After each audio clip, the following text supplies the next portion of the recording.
Hello, and welcome to the Beyond B2B Marketing podcast. I'm your host, Lee Odden, CEO of TopRank Marketing. And today, our guest is someone who has built and exited two $100 million companies, helped pioneer the field of account-based marketing during his roles at Pardot and Terminus. And today, he's transforming go-to-market as an operating system. Of course, I'm talking about Sangram Vajre, CEO at Go-to-Market Partners. Welcome to the show. Lee, so excited to be on it, man. It's been a while. We haven't done something like this in a bit. And gosh, when you mentioned ABM and now think about go to market now, and what a big shift in the last decade. It certainly has. You know, it's amazing. I was just at a Forrester conference not too long ago, and several other conferences. It's like the narrative has really changed. There's a lot going on right now, and I think with AI and everything else, it's hard for marketers to keep up. So this conversation, I'm sure, is going to help bring some clarity to the chaos that's swimming around in the feeds of folks who are trying to figure things out. So I appreciate you being here. Yeah, of course, of course. And I'm like it's an open book. I'm more of a student of go to market now that I've been at it for the last decade or so. And I feel like, man, with AI and how people think about go to market, who owns it, what does it even mean? We can go into as much depth of this topic as possible. Well, let's start at the beginning. And by that, I mean your origin story as it relates to marketing. I'm kind of curious how, if you look back, and we both, as you say, we've been at this a while, but how did, and it's interesting the stories that I get to hear when I ask people, guests, this question. How did you get into marketing in the first place? Well, my bachelor's master's has been in computer science. I was supposed to be a tech guy, but I'll tell you a quick story. I've not shared that much outside of this, so this might be something new for people to hear. But when I was doing my master's, I had master's in computer science. I had this group, like you do projects. Most of the master's work is more projects than actual work, right? So we were doing, like, four of us were doing this project, and every time I'll go to code something with them, they're like, "No, Sangram, you are such a good presenter. Why don't you present this thing? You're great at this." I'm like, okay, well, you don't want me to code? They're like, "No, no, no, we got this. We don't have presentation skill. You are great at this." And I was like, Lee, I was like, okay, well, great. And I did that for the first semester, I did the second, third. By the time I was like, man, I'm really good at this thing. Guess what? 10 years later, I meet all of them. We're just catching up. And I'm like, man, I gotta really thank you. Because of you, I'm in marketing because you told me that I'm a better storyteller. So that allowed me to get this startup. I got into marketing and I write copy now and I'm starting to do this. And they said, Sanger, we have to, sorry, man, we have to break the truth to you. I'm like, well, what are you talking about? He's like, they're like, look, you were such a horrible coder that every time you did something, it actually messed up our code. So we had to get you out of it but we couldn't get rid of you. So they said we had you present because that's it.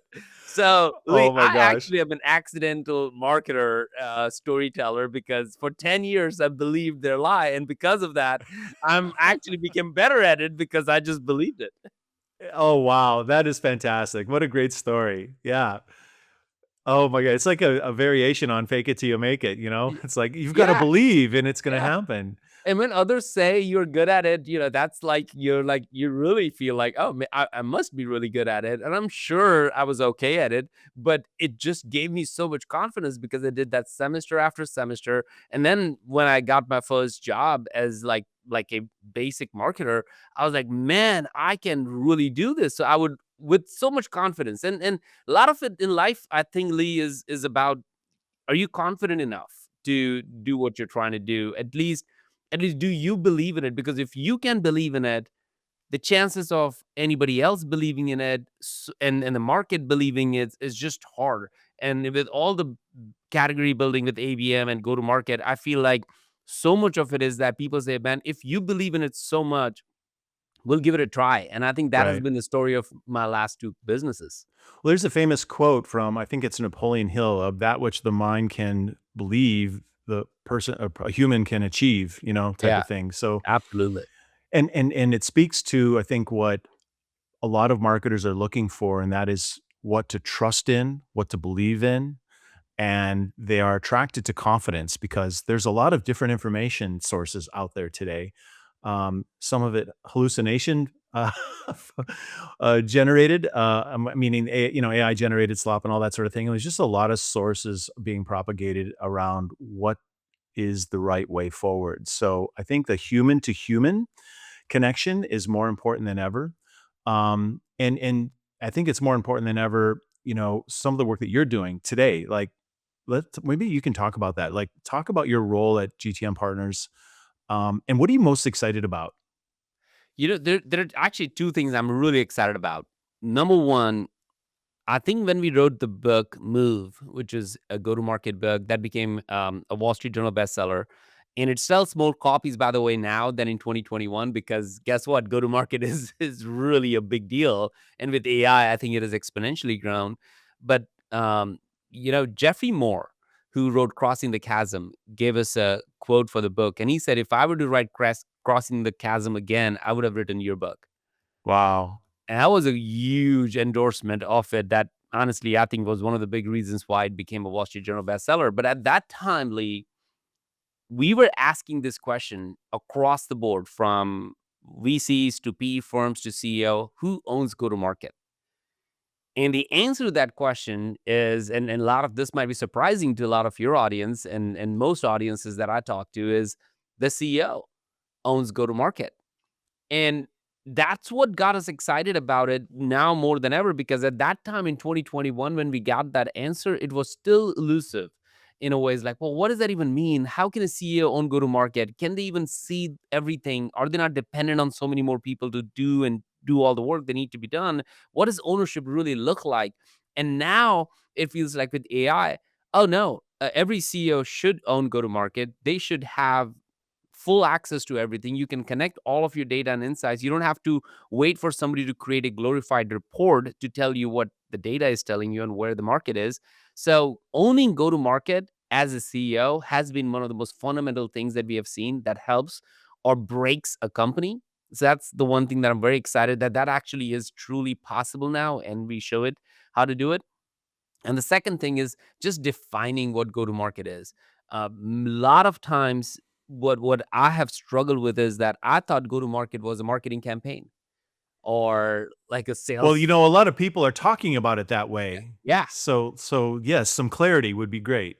yeah, and in the book we went through that, and the definition that we got was, and what we derived at was that go to market is a transformational process. And that those two words are very important to really dig in a little bit. One, when I was talking to Brian Halligan, who was the CEO of HubSpot at that time, he was saying, well, I won't go to market. I'm like, Brian, you're the CEO of a publicly traded company. Like, of course the buck stops at you, but you can really be saying that you own go to market in the sense that you really own it. He said, no, Sangram, you don't understand. I own go to market. And here's why. Who is going to make the decision between to spend more money on marketing or sales? That's me, the CEO. Nobody else can make that call. Who's going to make the decision should build a new company or build a new product or actually buy a company out there? That's a go to market decision. Who would actually go and make a decision if we should go agency route to build our business or actually hire a bunch of salespeople to do it? Like these are all go to market decisions. So that's why the definition we got was it's transforming your business. So everything that you do in your business that transforms your business is inevitably a go to market decision, which Lee exploded my brain because I had such a limited view of what go to market is. And then he added this thing that gave us that definition, which is that it's a process. It's not something you go at an offsite and put it on a whiteboard and say, "Here's what we're gonna go do." That's your planning. That's the way you go and do strategy work. But go to market is a transformational process, which means every day you're actually going through some sort of go to market strategy. And as you start peeling the onion on that and start thinking about it, you're like, "Oh yeah, like today, I made about 10 go to market decisions. What are we going to do? What is our positioning? Which ICP we are going after? How are we going to measure our? These are all go to market decisions. So at the bottom of all of this, what I have concluded is that go to market is the business, is the mode, is everything that every organization should be thinking about. And ABM and all of that is just part of it, a subset of it, if you will, but go to market is the business. So that's great. That's great clarification, I think, for a lot of folks that are watching or listening. I also think that there's a lot of marketers who are feeling like, wait a minute, I thought I owned go to market, or the CMO. Like, how does that dynamic work? So the CEO owns this process, this transformation, right? Obviously, marketing is a component of that. The responsibilities of a marketing organization are part of that. How does that dynamic work? Such a great question. I think in the book we actually go through, and funny story on that one. For about 100 CEOs and teams that we interviewed for this book at that time, and this is again 4 years ago, and every CEO would not even flinch and say they own go to market. Then we go, I'm not going to name the companies. We talk to the CMO and the CROs, and they said, "Oh, I think I own go to market." And there's the divide, there's the issue. And when you peel and like, well, what does that really mean? You'll get 8 different definitions of what that means, right?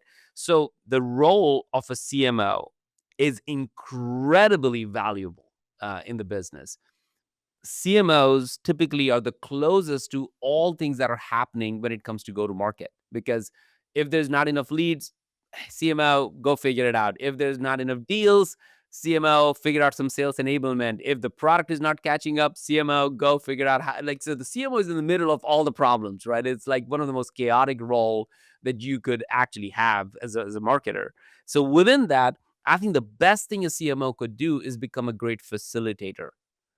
That's what we believe the CMO should be doing. They should be Okay. bringing problems back to the executive team and saying, "Hey, I see our churn is going up, and we need to kind of figure out what to do. I can't just be running marketing campaigns to bring the wrong customers here. What is it that we're going to do?" And that's where the framework and the process in, because CMOs end up becoming the most strategic people in the organization because they're looking at it a little bit longer term. They're having more deeper conversation with customers and executive, as opposed to sometimes a sales leader might be able to only look at the end of the month. I get to this number. And so they're going to be like myopic at going at it. CMO has the opportunity to be like, oh, you know what? I can look at it a little bit more strategically. So honestly, it is one of the most important roles in go to market is the role of a CMO, but it has to mature than being a ICP, get me leads kind of role to run campaigns, to something like, hey, let's figure out a business problem. And I'll say one more thing on that. Most marketers really understand how to market the business. They really do, really good at it, which means they might be really good at events, they might be really good at design, they might be really good at campaigns and all those things. But very rarely do marketers understand the business of marketing, which is a stark difference in it, right? Fantastic. This is great. I love it. Yeah. Yeah, marketing the business, anybody could spend 10 years in marketing and can run circles around it. But the business of marketing is where go to market becomes real. This is where you understand, hey, what does my business need for marketing to do to drive it forward?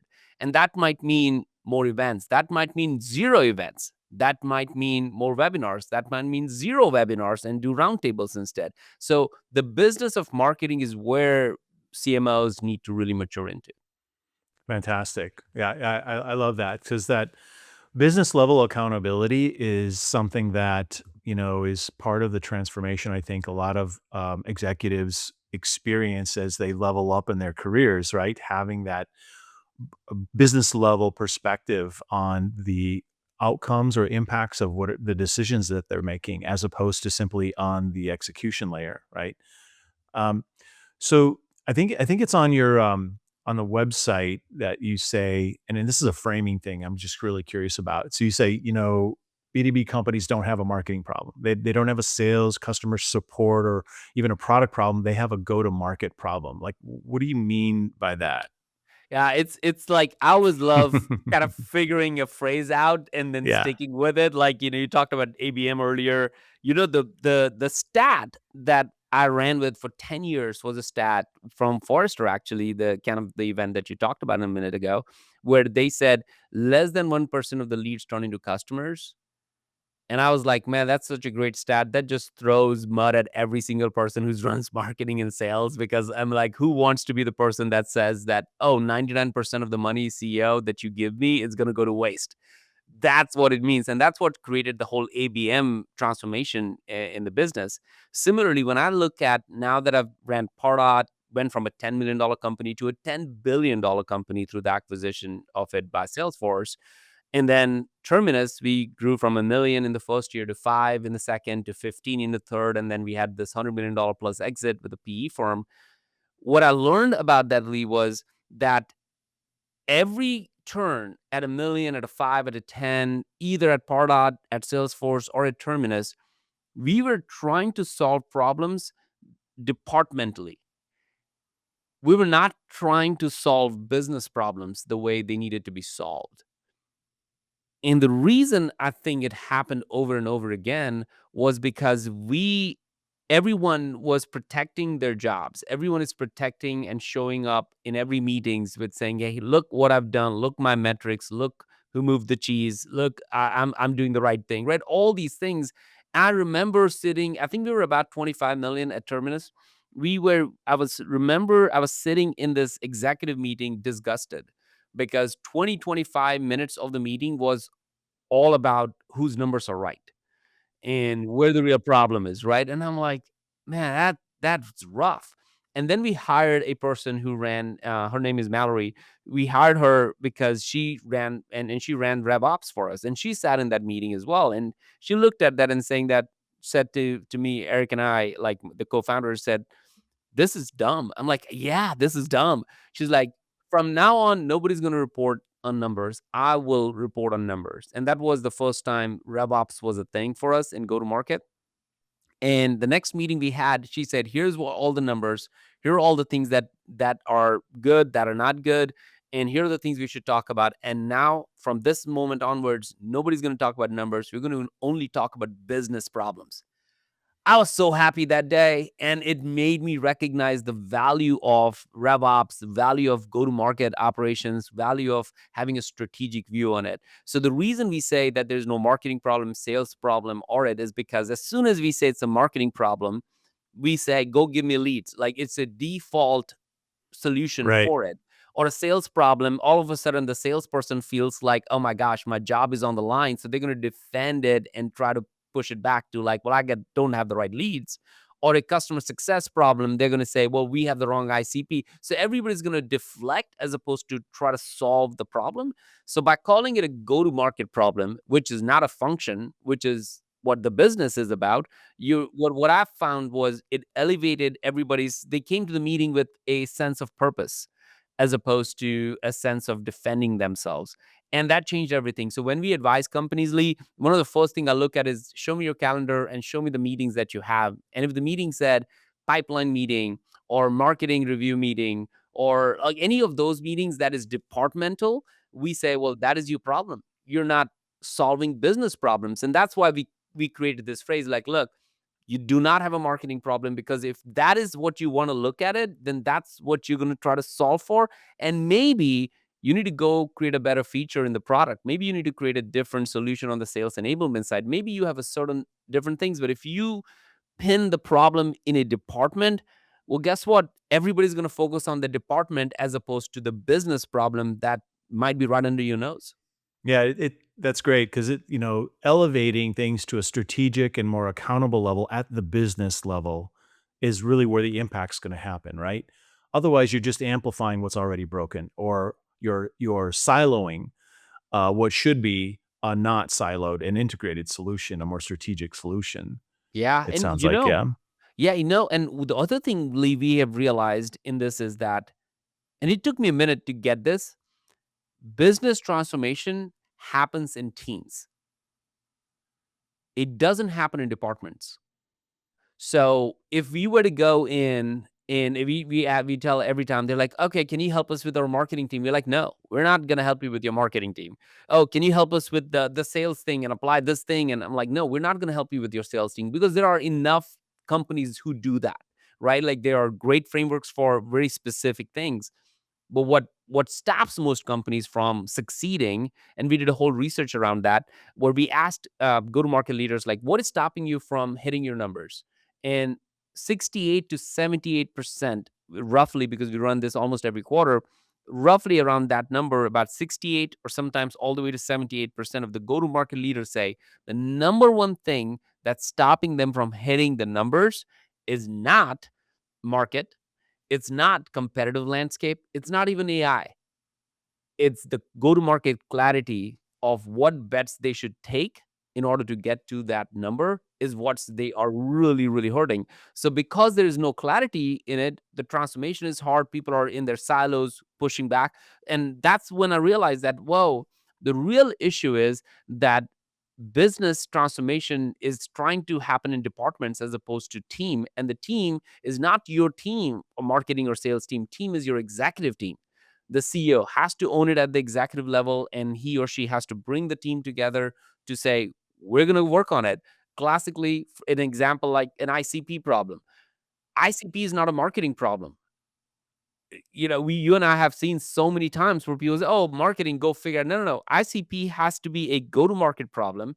It needs to be in your go-to-market team meeting where you say, "Are we going to focus on this ICP? Is that ICP creating the most amount of gross margin? Are we able to retain the people that are coming from this ICP or that ICP? Are we creating product and features for this ICP or that?" Like, we do not go to the next level on it, which is what I feel most businesses so unfortunately die because they just don't ask "so what" questions. Yeah, the why. Answering, clarity about the why. What is our reason for being in business? What is I mean, there's some fundamental existential sorts of questions I imagine that find their way into the conversations you're having with some of these companies where they have to evaluate for that clarity, to achieve that clarity, exactly what is it that they're trying to do as a business, which seems crazy, but it does make sense. Um, I want to look backwards a little bit and understand the journey of your work in the field. So, like, you were focused on ABM for a long time and successful there. And in fact, I was doing some research. I saw we had live blogged a session of yours at B2B MX, and there's a Wow. photo. This is kind of funny. It's like ABM is B2B on your shoes. I was like, you're a great marketer. Like, I've never seen anybody do that since then. Yeah, So, yeah. but anyway, my question is actually around the evolution of your focus from ABM and what it is to your focus on GTM as an operating system. Like, I'm just wondering about your journey of going from that focus. Is it a reflection of your elevation as a practitioner, as a business consulting practitioner, or is it a reaction to the market, or what's that journey look like? Yeah, I think it's combination of both. When I ran marketing at Pardot, and we got acquired by ExactTarget and Salesforce. I remember this, where the head of sales of that function at Salesforce said, to get more leads, and we got like 3,000 leads or something like that quarter, and we were all celebrating it. And he came back to me. I'm like, Sangram, you and your team did such a fantastic job. I'm like, yeah, I mean, the team has just crushed it. And he said, just I need you to generate another 500 leads or something like that next month. And I just sat in my chair, Lee, and I was like again disgusted with, like, what do you mean? Like, why can't we work on converting these leads more? Why do we need more leads? And he said, and he tried to explain me, and then in the end, he straight up looked at me and said, Sangram, your job is to give me leads. Just go do that. Wow. And that was the moment where I said, man, I'm no better than a lead like a coin operated lead machine. That's who I am. That led me to reflect on it and say, there got to be a better way. There got to be a better way to do it, which led to the start of the ABM, where I'm like, what do sales care really about? Is not really leads, it's about accounts. And every sales rep knows which accounts are important or they need to close that quarter. So why is marketing not talking about accounts? So how can we change our conversation and words, because words do have the power of life and death? How do we drive that conversation in it?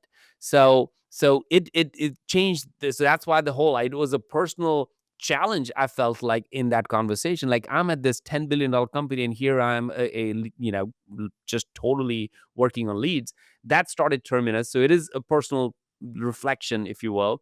And then as we grew Terminus from a million to five to 20 plus and 30 plus, and every time we looked at it, I'm like, sometimes we were trying to fix marketing problem or sales problem, and I felt like we were always looking at the symptoms. We were always trying to fix something that is moving incrementally something forward. And it took me until 2020 when I started to sit back and say, what is the next thing? What is it? What's happening? And it led me to write the book Go to Market. I'm like, well, seems like we should be talking about go to market. So it is an elevation of my own thinking in the last 10, 15 years of going from Pardot to Salesforce to building Terminus and then finally exiting out of it. So and in many ways it's so interesting that even the market has transitioned from focusing on leads to marketing automation to ABM to GTM. So I feel like I'm just a part of this whole journey with the whole industry. You're the point of the spear, right? You're on the front, on the forefront. Yes, Yeah, you I think the are. timing has been like impeccable, right? In that I've got to be part of the marketing automation movement of Pardot, Marketo, Eloqua, and then ABM movement with Terminus and all the players. And now that I'm not building a tech company, I'm actually even more excited because I got to talk to all these tech companies and talk about their challenges with building a business, because I'm like, man, it's tough. But having done that and built a couple of $100 million plus exit companies, Lee, it gives you start doing some pattern recognition. And I'll tell you, man, building a tech company, 8 years into it, woof, 300 plus people, like, I lost a lot of like nights and days and all family time and all that stuff. So I'm like, I'm excited to be on this side of the fence. And I'm like, okay, now I'm actually truly helping. We have over 3,000 companies, Lee, who run on GTMOS now, as a framework. So we are just enjoying, and I want to see more companies just be profitable and Yeah, not yeah. just die at a million or $5 or $10 million. I'm sure there's more companies that want to be profitable or more Yeah. profitable too. Yeah. So there Yeah. you go. What a great connection. Yeah. A lot of the impetus towards that profit goal, it comes from marketing and sales, focusing on goals, quarterly goals, monthly goals, year-end goals. And you've said that systems are greater than goals. And can you drill down on that? Like, what do you mean by that? And like, what does that look like in action from a marketing perspective? Yeah, one of my favorite books is Atomic Habits by James Clear. And he made a point when I was reading it that people do not rise to the level of their goals, they fall to the level of their systems. So think about, like, every one of us Yeah. have goals, right? Like, of like, hey, everyone has pretty much the same goals. They want to be fit, they want to be young, they want to make money, they want to have a great life. Like, so, but why is it that only a certain small percentage of people actually do that? And it's not the goals that actually is the problem there. The problem is that they don't have a system to get to the goal. And it hit me very clearly when I was reading that book, and he was trying to talk about that in terms of Atomic Habits. Great book, highly recommended. And it talk about like the smallest disciplines, smallest habits that you develop are actually is moving towards the goal. But we do not have, most people do not have, and I'm included, the discipline to do the small things that over a period of time creates the thing. So when he said that you don't rise to the level of your goals, which was such an interesting thing, you actually fall to the level of your systems. It really made an impact on me. Yeah, that's Um, provocative. It is. yeah, and It's great. I was thinking about is like, man, all the things that I've done to, like, when we were at Terminus, I remember we had this head of finance, and we would just sit in a room, plop open the spreadsheet, and start putting goals, and then and say, okay, well, if you want to get to 50 million, what do we need? Oh, we need, and he would just change that to 50 million. Oh, we need like 50 more reps and 30 more,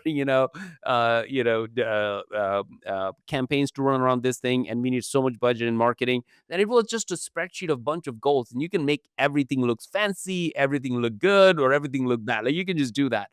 And I remember having read that book, and I was like, these are just goals. These are There is no system to get to these goals. these are arbitrary metrics that make us look good and do this rallying cry at the kickoff every year to say, hey, we're going to go and do this. But what people most, the people in the front lines are most looking forward to is like, hey, what is the system to get there? How do we get to that number? How do we get to that thing? And I think that's where the system comes in.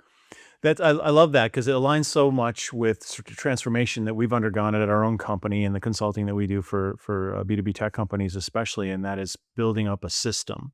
Yeah. A system that is, if I simplified it, it'd be like it's a formula with variables in that there is an architecture that is informed by what has worked in the past, and we plug in data to architect following that system, how to be successful, how to achieve those goals. But it's reliant on the system, and the system is timeless. It doesn't matter if AI is in play or not, where the data we're using to inform it gives us what's accurate, what's relevant now, right?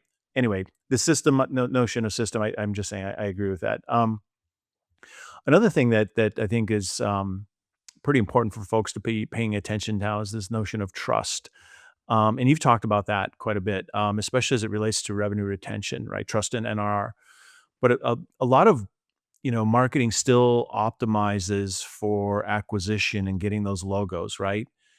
And at the same time, trust has become more important for net new, right? There's just this information overload. There's you've seen the data from different research that buyers just don't trust brands. They don't trust marketing communications. They trust people that they know. And I guess what I'm wondering about is, how can marketers do a better job of architecting trust into the overall go-to-market function, right? Not just for retention, but also for acquisition, for all aspects of how a business interacts with the public. Yeah, I think I was talking to I run a lot of CEO roundtables, and in one of the CEO roundtable, about $10 million CEO, $10 to $15 million CEOs, and every one of them was focused. We were like, "What is your top priority?" And every one of them were like, "Acquisition, acquisition, acquisition, new logo growth, like ARR." Like that was the topic. And then I asked the question around, what is your retention looks like, and the numbers were not that great. And then what does NRR look like? You wouldn't believe, Lee, almost this was about 20, about 18 to 22, I think, number of CEOs together. Almost 7 of them did not know what NRR for their business was. And these are all $10 million plus companies. And I dug into, like, I'm like, obviously you guys are smart, and obviously you're building something. Like, how is it that you don't know what the NRR is? And the problem they were having was they had multiple different products. So everything was kind of muddy. So they did not know what segment was the most profitable segment in their business. They didn't know which product was the most profitable product, because they never really cut it down to that level. People start to look at things in aggregate because it's just easy. So when you look at a revenue and say, oh, it's a $10 million business, but if you really cut it open, a business is made up of profitable segments and not profitable segments. And you look at the profitable segments, and that might be like a $4 million business, and the $6 million business is actually killing your $4 million business. People don't recognize that. You would rather be a $4 million profitable business that is a growth business and a retention and happy customers, rather than a $10 million business where the 6 million is just ankle biting the $4 million business. And it is such a hard thing for CEOs and founders to go through, because they, in their mind, they would rather be a $10 million business than a $4 million business. So it is an ego, it is a perception, it is understanding the health of the business challenge. And so the biggest part when we talk about NRR is what clicks for people is when I do the math for them. And most people don't do this, where I would like, all right, do you know that if your NRR is about 120%, you could double your revenue every 3.8 years without adding a single new customer? 9 out of 10 times they have never heard that, or haven't really did the math, or didn't understand that. They're like, what? I can double my revenue and I don't have to go after acquisition? It's like a foreign concept. I'm like, yeah, how much are you money spending on acquisition? Oh, we're spending 60% of our revenue on acquisition. Okay. Well, imagine if you could take that off and actually spend in retention expansion and get it to 120%. One, you have no acquisition cost or zero. You're going to go to the same customer. You're going to make better, healthier trust with that customer by building things that works. And if they're profitable ICP, then that will be a long-term customer for you. It's hard work, Lee. I think it's the invisible work that nobody gets credit for. And I think that's what I learned when I was at Salesforce. I was at Salesforce when we went from this when I personally went from this $10 million company to this $10 billion company. I had this weird question in my heart where I'm like, how do you go to the Wall Street and make a prediction that we are going to be at so much closer to a $10 billion or 15, whatever at that time Mark Benioff was talking about? I'm like, how is he able to predict at that precise in within 10-20 million dollars for a $10 billion company? Yeah, yeah. And the answer to that was when I dug into it, and that's why I spent 2 years. It was like the PhD of PhDs by working at Salesforce. I was a student of I wanted to know everything about how do you build a business of that scale. And I looked at and I talked to the finance team and all that stuff. They're like, "Oh, we already know 80% or 85% of the revenue. It's already in the bank." I'm like, What do you mean?" They're like, "Yeah, yeah, we already have that in the bank. We already know all these customers are going to renew. All these customers are going to expand for this much revenue." So they already knew 80 to 90% of the revenue that's going to be there for the next year. So to the market and the Wall Street, they were only predicting 10% of net new. And that was an aha moment for me, Liam. Like, oh, that's how you're able to grow and are able to predict growth and not scrambling for it, because you really are truly spending a tremendous amount of time and effort in making sure your expansion revenue becomes your main revenue and your net new revenue becomes just a trailing revenue that's going to help you create more expansion business. At $10 million or $15 million CEO, it is extremely hard for them to grasp that concept. So the net new is icing on the cake, because you're optimizing for that growth from within. Yeah. Yeah, and that's why they invest so much on partnerships and the market exchange and Dreamforce conference. You look at HubSpot, they're doing the same thing with their Unbound conference now, that what they're calling it. All of these companies, what they do and they understand really well is that the real revenue is not net new. The real revenue is expansion and retention. That's the part that it took me 10 years to understand. And that is a big part of what go to market is all about. You know, it's funny. There's an expression I've been using with my team for many years, and as we reflect on relationships with current clients, it's like if you're not growing, you're dying. Yeah. If these programs are not growing, they're dying, and it's not just about adding revenue; it's about growing the breadth and depth of solutions that we're able to provide. You know, being Yeah. innovative and proactive, because that's what companies are paying for. Yeah. Outside of performance. And so, yeah, it's important. Great perspective. Earlier this week, I saw that you published a post that was talking about how most companies put the majority of their GTM budget into demand, and that companies that are winning Yeah. are out branding Yeah. rather than outspending, right? Yeah. And Yeah. so you have this perspective. It's brand and demand, with Yeah. brand driving demand. But at the same time, we know, I think we've kind of established it in our conversation too, a lot of companies have targets that are still demand focused, right? They're playing catch up in a way. How do they make the internal case for investing in brand as a driver of demand outcomes? Because I'm hearing this, I hear this every week, where someone comes in and says, "Yeah, it's lead gen. Where we need to work with a marketing agency purely for transactional lead gen." And we'll get to peel back the onion on, well, why are you going about it this way? What is the hypothesis here, and what are your brand efforts to warm the market for that 95% that are not in market, 5% in market? So anyway, how can people make the case effectively for brand? So I've been on the board of G2 for a Mm, couple of years, and okay. so we have access to all of their data and we did a whole study around this thing. We took two companies, and because we use G2 as a proxy, and for people who are not familiar, they're a company that has lots of reviews and all those kind of things. So it allows you to get almost a third party perception of the brand element of it, right? Because it's not talking about demand, it's really like, well, how many reviews you have and how well is your brand represented. And most people buy asking either in communities or going to places like G2 to figure Right. out, right? So we've wanted to do this study to figure out this brand demand hypothesis. And you're right, like that's what we have said. As a matter of fact, in the GTMOS, which is 8 pillars, one pillar is says brand and demand for a reason. It's one of the most controversial pillars, by the way. So we'll get into that in a second. But so we did this study where we looked at two roughly $50 million companies, and we were able to look at it. Obviously, they have all the data around it, and we saw that the $150 million company, for they had a big ref, and they have, and it's in a similar category, by the way, and they stopped all brand promotions, the branding, all advertising. They just stopped any and everything related to branding for almost a quarter. Okay.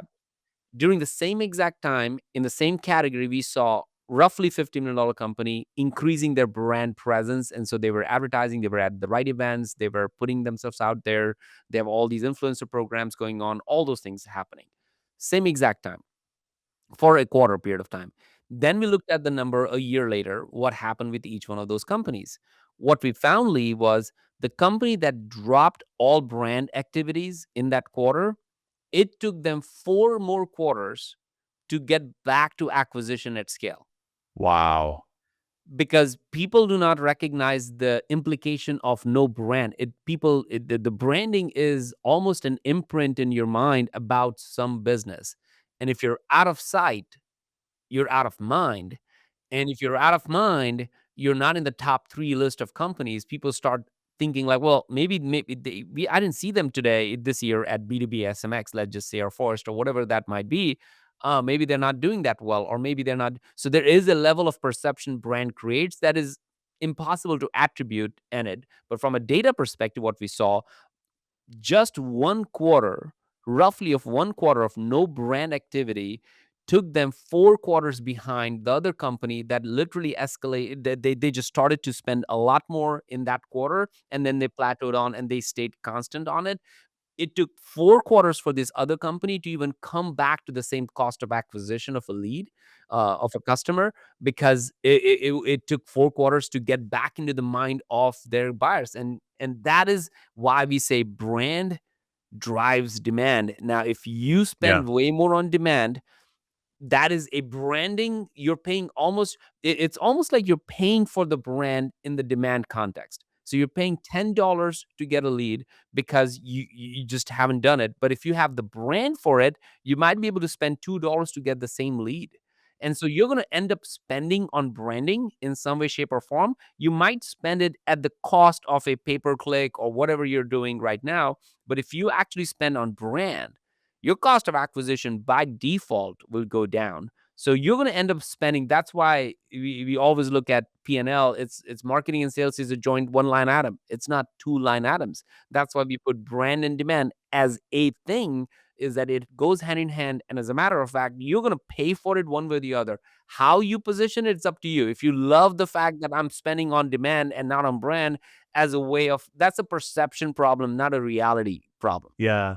Wow, that's fantastic insight. It really is. And the importance of brand is even, is increasing even in an AI search environment, Way more. right? Yeah. Because the consideration of being chosen is so influenced by elements or factors that would be put in the brand activity bucket, right? And so, but it's obviously important to humans too, because mental availability and being part of the short list, those are all a function more so of brand than they are necessarily of the mechanics of demand gen, right? So yeah, I appreciate you sharing that. Yeah, that research, honestly, I'm obviously a big brand guy, like, being part at Salesforce, how we did build Terminus, I think it was it. I remember, like, just a quick story on that. We did, and you might remember the Flip My Funnel events that Yeah. we did back in the day. And we had all the competitors actually come in and speak at our event, which was, I don't know if anybody's still doing that, but we did that. We had Demand Base, Six Sense, like Engage, everybody come and speak at Flip My Funnel events. And the reason we did that was because we didn't have customers. We didn't have, so there was no way for us to build a customer conference or event. But I knew from a branding perspective, we need to be out there. And competing against people outside is going to be crazy. So we built this flip my funnel where all of them paid to run this competitive event, but it wasn't about competition. And at the end of every single event, Lee, we ended up closing 25 to 30 deals. Wow. There were competitors there. We had a booth just like everybody else. We were doing a keynote just like everybody else, and it was a flip my funnel event. And so net, it was $0 to Terminus in that sense of building this thing. But every time, people were smart enough to know who was behind the movement, who was putting all the work together, what's happening, and we ended up closing two. And I think that was a 100% brand play.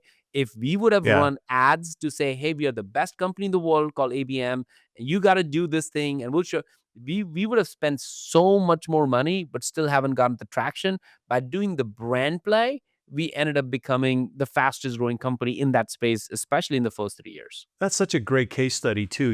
The power of building a movement. You stand for something and you have an architecture for people to see the pain and how to get from A to B, and there's a system for that.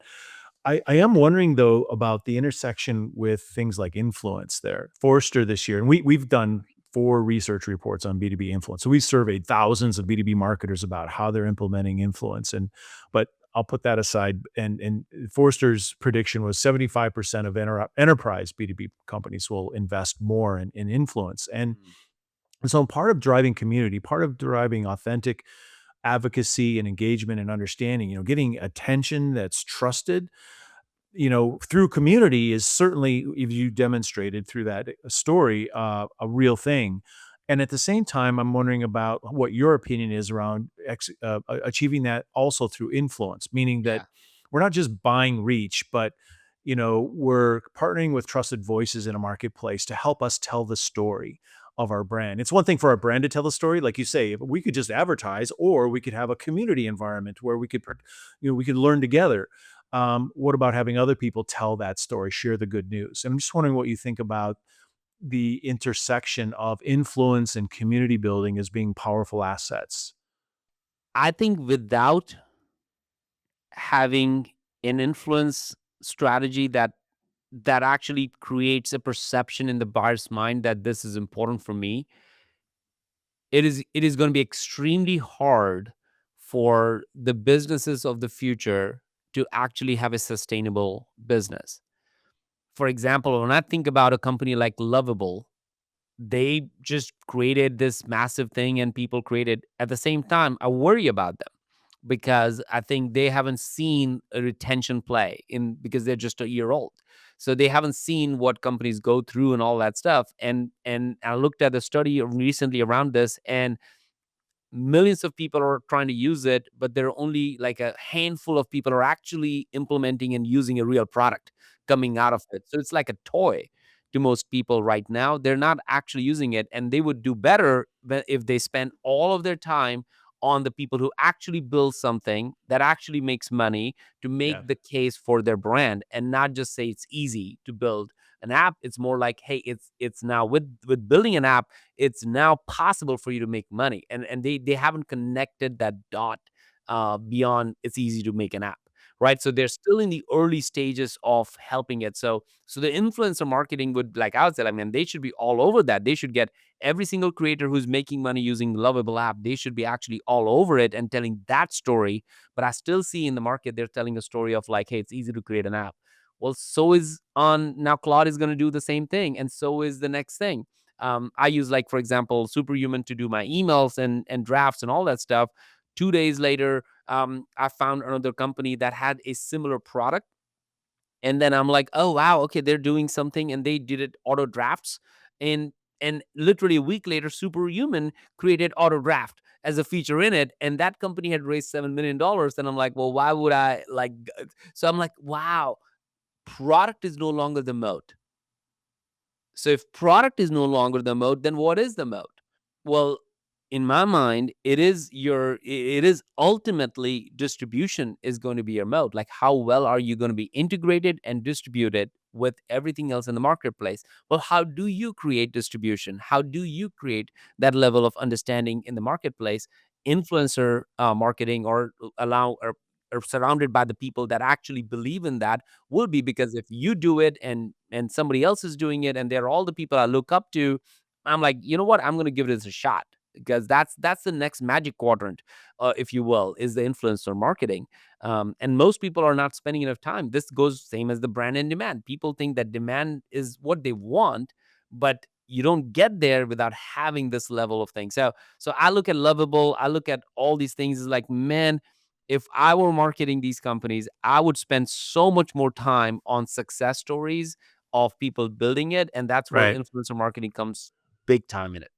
Absolutely. Well, I appreciate that. Obviously, I have an interest in such a positive response to that, but the reality is that we're seeing mileage, we're seeing impact from smart identification and activation of influencers that advocate for the category and aren't just shilling products. I mean, there's a time and place, I suppose, for that, but there's a lot to be said from an execution standpoint because a lot of folks are coming into influence from a B2C perspective, which tends to be more transactional, as opposed to, as we all know, in B2B, our sales cycles are 3 months, 6 months, 12 months, 18 months. There's a lot more information at play, and so the ways in which conversations are driven, the ways in which narratives are propagated in an authentic and believable way, is a little bit different than buying a bottle of makeup or shampoo or something.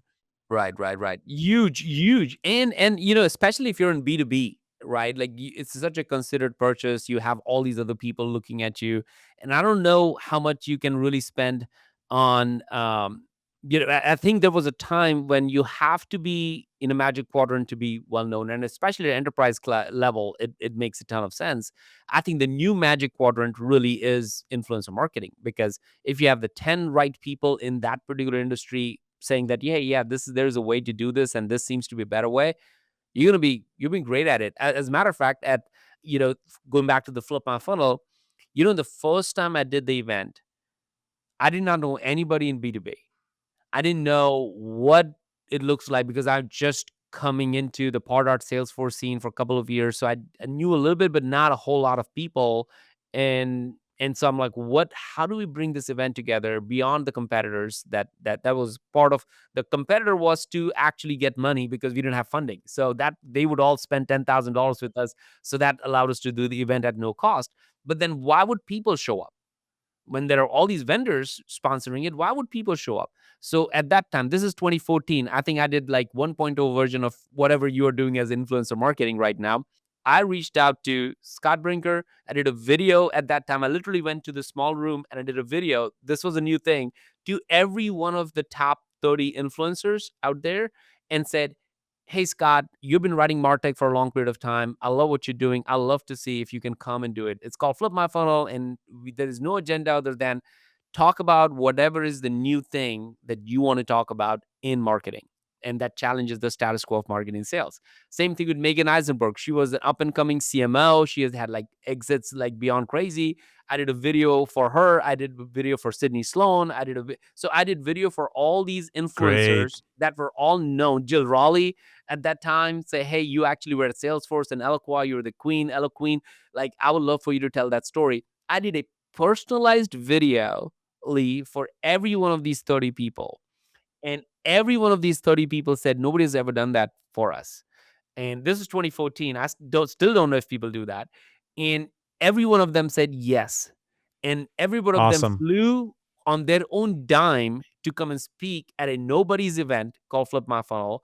And that became a thing. That's why people showed up to that event. So competitor paid for it. And the way people showed up was through all these influencers who were all there not to endorse Terminus or even ABM. First two events, they didn't even know what ABM was. They didn't even talk about ABM. It was challenging the status quo of marketing and sales. Talk about anything and everything that is challenging. And 300 people showed up to the first event. And Wow. I think That's that was like brilliant. a small version of probably what influencer marketing could look like. No, that's fantastic. That's very clever. And it reminds me of work we used to do for Content Marketing Institute and the Content Yeah. Marketing World Conference, and we worked with them for God, 6, 7, 8 years, something like that, where we would work with the speakers and create. We treated the speakers as influencers. We knew that the conference was limited in how much attention they could pay to breakout session speakers and the keynotes. Right? They'd only Yeah. do so much marketing, And we also understood that the people that were paying their own dime to come and speak at this conference, especially if they worked at a company, would want to be able to bring back evidence of impact, of visibility that it was achieved as a result of their participation in this event. So we gave that to them by creating these interactive ebooks and marketing promotions around the conference, and allowed them to give a preview of what it is that they were going to speak about. But we didn't just do it as a blog post. We did it as, like I say, as an interactive, microsite type of thing, where we had things like 8-bit, we translated them into 8-bit video game characters and had the sort of Mario game Love it. animations and all kinds of fun things. Anyway, that's a brilliant example that you just shared. And I don't think a lot of people are doing that today. Speaking of today, of course, we got to talk a little more about AI. And your position on it, I think, is very, very interesting in that you say that it accelerates whatever GTM system that you already have. And that lines up amazingly well with something I've been saying for years, and that is AI makes you more of what you are, right? Yeah. If your ideas are mediocre, then what you're going to get through AI is mediocrity at scale. And in turn, if your system is unclear, you're just going to get confusion. So you said that a large majority of AI failures are not tied to the platforms Yeah. or the foundational models. They're tied to the data quality of the business, unclear ownership and process issues. So Yeah. for that marketer that's listening or watching right now, that's got a mandate from leadership to adopt AI for productivity or efficiency gains, what should their first steps be? I think one of the hardest things to do as a marketer, because you always get a list of things to do from everybody, because everybody thinks they're a better marketer than you, obviously, for for whatever reasons. Nobody tells a plumber what to do, but everybody will tell a marketer what to do, because we all have this innate ability to just tell marketing and what marketing should be, and it's so visible in a sense. So if you're a marketer getting this constant nag of like, what are we doing in AI and what to Mhm. do, and so is everybody doing it. AI is a phenomenal thing for someone who's actually understand the real problem that they're trying to solve. The recent study, our research, I saw research by HBR, shows that 95% or more of the AI projects are failing. Like, not Wow. failing for from a just like, oh, it's not working. Failing meaning it's actually disastrous. It means Wow. it's actually pushing you back. I mean, I would do events and I would say, how many people are doing AI? Everybody will raise their hand. I'm like, okay, how many people are running AI projects to be more productive? Everybody will raise their hand, and then I'll ask, how many of you feel productive? No one raises their hand. They feel No one. overwhelmed. Overwhelmed, if anything, right? They're all like having all these Slack notifications that now it's embedded and all that stuff. And then the problem is we have moved, because of the speed at which AI is moving, we individuals have just gone back to like, oh, let's just go and start working on, let's just create emails, let's just create, oh wow, it's creating. So we are so infatuated with the speed of AI that we have lost the plot, and the plot or the AI is no different than internet.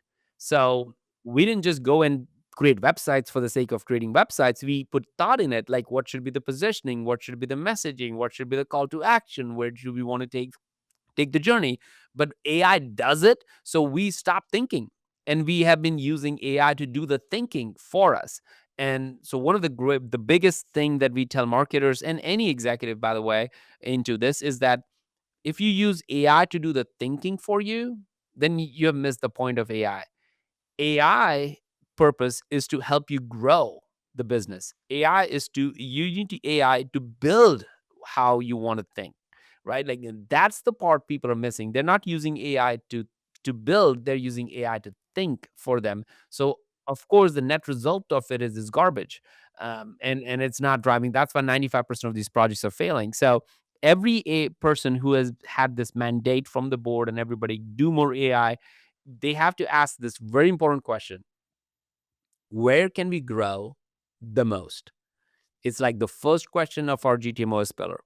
And the most is everything, is the most important part of it, because the most means that you have to qualify what growth looks like. What is a profitable growth looks like? What is the right ICP looks like? Is that the right segment for us? Do we have a point of view for it? Can we retain all these questions, right? So you need to have a possible debate, a good debate internally to say, is this where we should focus on? We're just not asking Lee those questions right now. We're just going and doing things. And doing feels good because you feel like you're moving, but most people are moving backwards, not forward with AI. And the way you move forward is actually by not doing AI first. You actually go back to the drawing board. You actually have the tough conversation. You ask your customers what they need. You figure out what it is that you're trying to do. And then with the context of all that, tell AI to help you. We're using it the exact opposite way. And I think lots of people are starting to recognize it now. But data suggests that 95% or more of the projects are absolutely disastrous for Yeah. business. That's, it's such a great point. I think the there's a perspective shift that needs to happen before you can actually take full advantage of the technology, right? Because otherwise, you're like as we said, you're only amplifying something that's not necessarily fixed, or really where the priority should be. Brian Solis has a book called Mind Shift that kind of sort of the architecture mentally, or this asking it's an elaborate version of asking this question: where can we grow most, and then how should we adopt our processes and workflows and whatnot, before we start investing in technology. And so great conversation, and an important one, a sort of prerequisite before jumping off, because the ease, the ChatGPT blew up because of the ease in which you could use it, and what turned out to be the simulation of reality, the simulation of high quality, was so superficial that a lot of people didn't recognize the hallucinations, and it did such a good job of predicting and calculating what good looks like, but it isn't really good.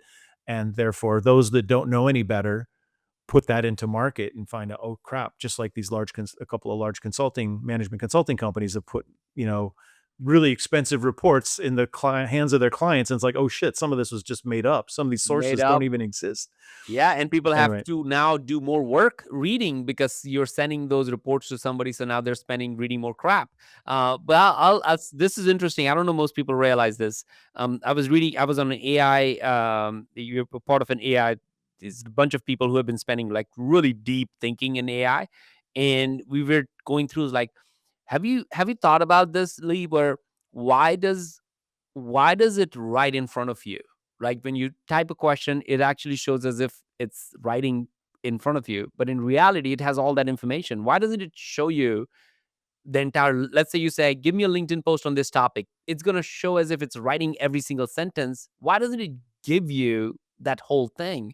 Because obviously it has it. Otherwise, it couldn't write that whole thing. But it slows down the process because it's trying to it's the folks who did this process, they're so smart. They recognize that our mind cannot process if it just showed us as is.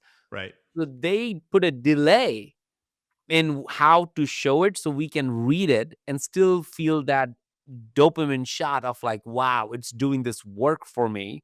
But they have all the information, they have all of it. So in many ways it's making people feel smart, when in reality it's the system who is just acting up and doing its thing, and you feel like, man, it's, oh, I'm reading it and I feel like I'm engaged in it, but it's a whole lot of crap that just took its time, so you feel smart about yourself. So when you start really thinking about how AI functions, you will actually start. I still use pen and paper to think about ideas, write about what I need to do, think about it, and then I go to AI and then start using this context layer.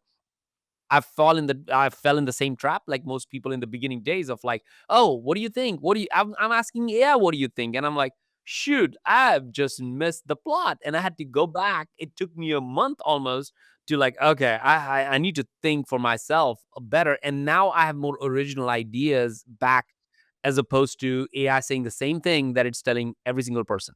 Yep. It's funny. Ann Annley talks about this too, about writing, the ugly first draft. You need to crank that out yourself, and then go ahead and apply AI to expand on your ideas, ideate, brainstorm, and so forth. So, yeah, great point.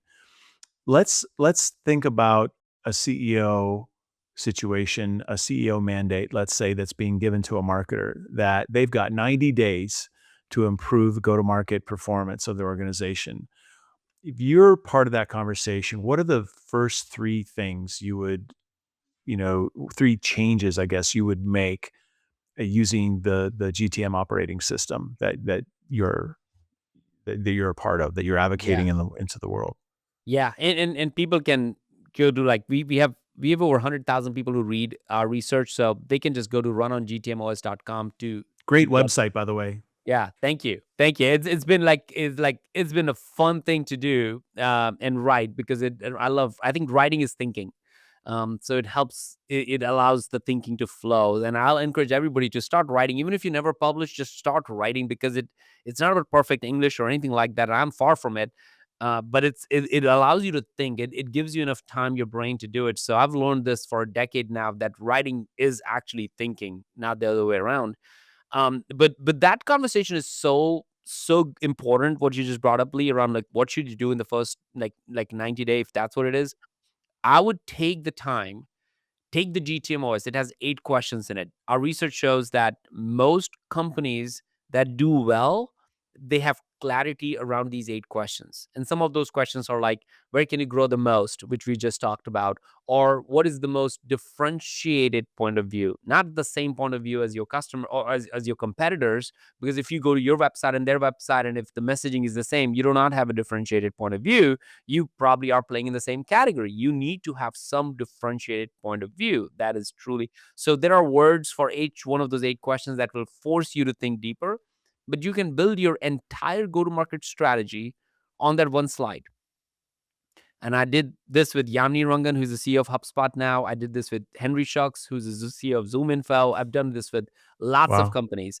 So Okay. even at a publicly traded companies, you can do this. And you can do that in Okay. like about 30 minutes. So just go and take that GTMOS, write the answers to those questions, and debate as an executive team. That's your job, is to go in it and say, hey, here's the 8 questions. Let us all just write in bullets. It forces you to be very, very succinct on where are we going to grow the most. And let's say one CEO, like, let's say the CEO has given that mandate, and the CRO says, yeah, we're going to go after enterprises, and the marketing says, well, we have the budget for the only SMB market, and the CFO says that, well, the customers in the mid market are more profitable.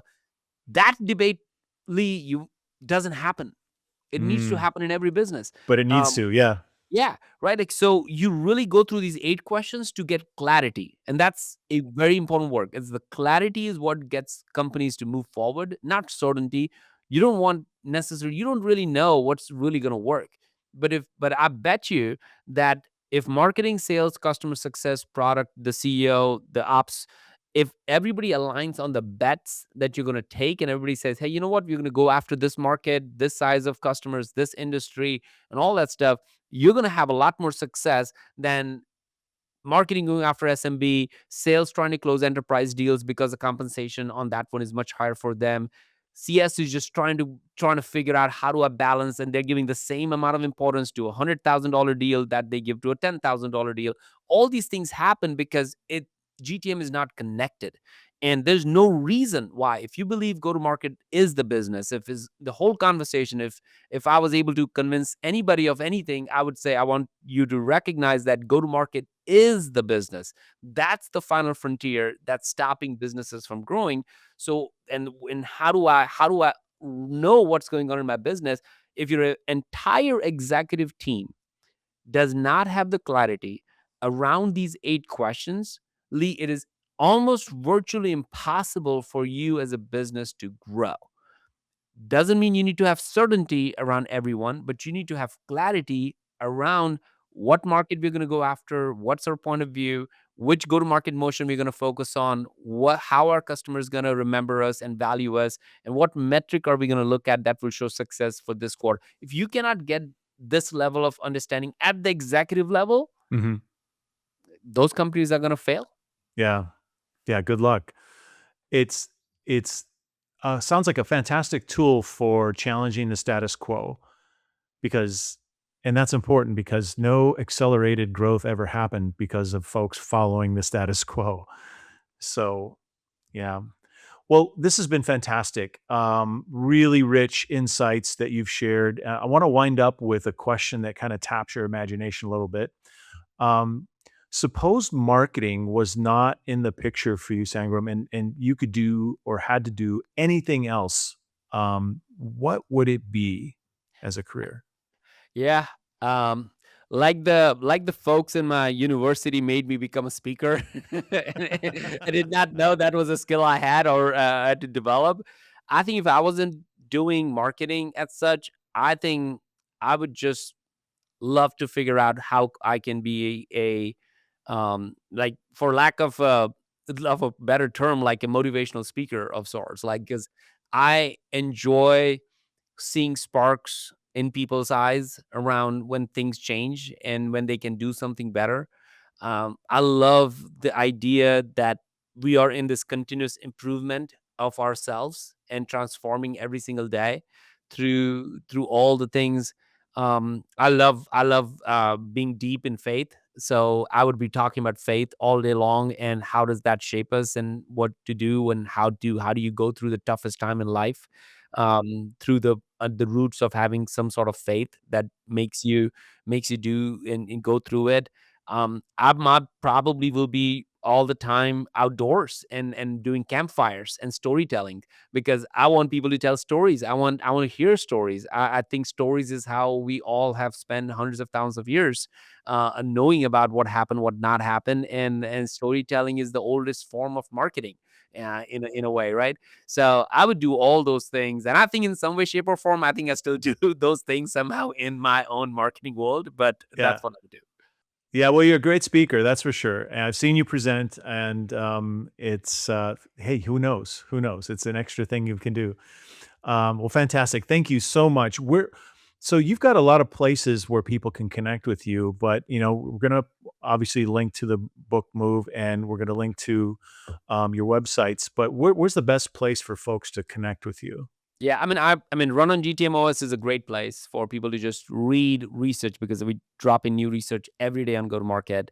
And I post. It's been a decade. I've been posting on LinkedIn almost every day, or at least 3 or 4 times a week. So if you want to connect me on LinkedIn, I love connecting with people and getting to know. And that's probably the best place to follow me personally if you want to follow along on the journey. Fantastic. Thanks again, Sangram. I really appreciate this. This is really great conversation. And I know our community is going to appreciate the insights that you've shared. So thank you so much. Thank you for being a phenomenal host, Lee, and excited to continue the journey with you. I want to thank you for tuning into the Beyond B2B Marketing podcast, and make sure you subscribe so you can stay tuned for our next guest. And remember, there's no better time than now to become a best answer brand.